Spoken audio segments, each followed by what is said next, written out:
Ready? Yep. If you're looking for a rich tradition of swimming success, you can dive deep and will never find it here. We got used to no one noticing us being there, and if they did notice us, they basically just thought that we were the laughingstock of being at the meet. Alex Wiedemann is head coach of the Arlington Seguin swim team. Stretch it out. He says when he took over the program 6 years ago, there were just 4 kids on the team. In the pool, the math didn't add up. So, to increase numbers, he started begging any kid he could find. No holding back. Kids like senior Gerald Hodges. It was the funniest thing, bro. Gerald had never swum a day in his life, and at his freshman tryout, he nearly drowned. 90% certain I was going to have to jump in. By most accounts, Gerald didn't belong anywhere near a swimming pool. No. In fact, Coach Wiedemann still remembers what the other teams said about Gerald. This boy is dangerous, and they were right.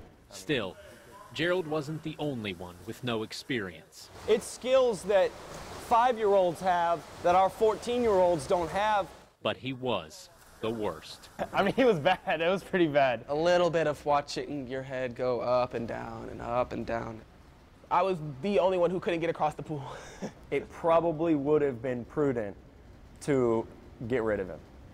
But there was something so different about his mentality and his work ethic. Coach Wiedemann may have been the only one who saw potential, not only in Gerald, but in all of his swimmers.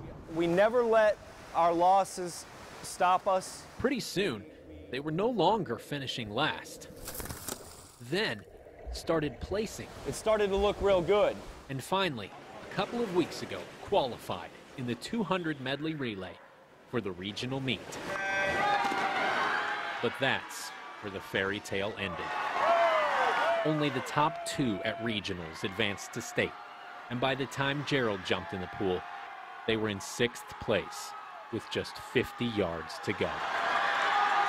No swimmer from Arlington Seguin had ever reached the state meet, and it wasn't going to happen now. So I was like, I'm just going to race and put everything out onto it. That's when his teammates noticed he was catching up. I was like, oh my God, we might actually have a chance at this. And that's when I started getting excited. When the race ended, Gerald, the kid who didn't belong in the pool, who should have been cut, had lifted his team to 2nd place and a spot in the state championships.